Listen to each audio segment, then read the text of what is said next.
Well, with this cloud cover and these cooler temperatures, it's average this time of year, or at least it has been for the last couple of years up until just now, where we're touching up near those records. Of course, feeling like a pretty hot week all week. This cool weather, definitely a nice break before we make our way into that Mother's Day weekend. Now, a lot of those cloud covers pushing in across the area, keeping out that geomagnetic storm, but some good photos coming in of the aurora pushing all the way down across this region. I don't have a good graphic for it, but we are looking at those temperatures over the last 24 hours, up into those 80s, cooling off gently into those 70s by about 9 degrees. Of course, we're looking for the average for some of that severe weather indication, and we're looking like that gentle sloping like we had seen a couple weeks ago, where we did see a lot more severe weather. 71 in San Angelo. Everybody else joining us in a combination of 70s and 60s, looking about 5 degrees across the area. Of course, priming itself for some of that severe weather activity that could start off by this afternoon. We're definitely going to get towards it. As you can see, the humidity values are on their way up significantly, reaching about 50, if not 60% across the entire region.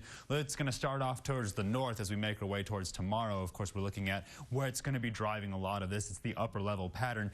This cutoff low over the four corners is finally going to start turning into a long wave trough as it interacts with this subtropical jet making its way in from the Sierra Madres.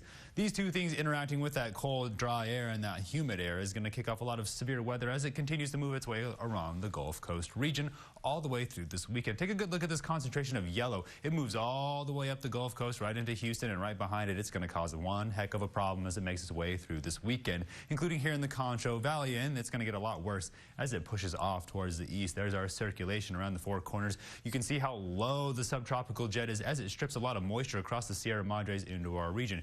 Let's get a good look at where this cloud cover is going to continue to move along this trajectory. Now, we're seeing those storms really calm down with that colder air making its way in from the east, but as we make our way closer towards Saturday afternoon, this is Saturday morning, we're going to see a lot of these storms start near the northwestern part of the Concho Valley. Near Sterling City and Robert Lee starts to push its way through by Saturday evening. We're going to see another round. This is the one I want you guys all to be prepared for, and go ahead and get those supplies tucked away in your safe place, as well as charging that phone. This storm is going to rip all the way through from Mertzen down to El Dorado, through Ozona, Menard, Mason, and then push through Brady. Pretty big storm, pretty quick. Not done. By the time we get to Sunday morning, we're going to see them again near San Angelo, Ballinger, and then push off and really linger around towards the east. It's going to work its way back towards the west and then again start here in San Angelo by Sunday afternoon. It's going to rip off towards the east, and then one more good line is going to make its way down to the south before things really start to calm down. So let's be safe and make sure first responders can get to where they want to be and where they need to be. Going to see some high winds, going to see some big hail.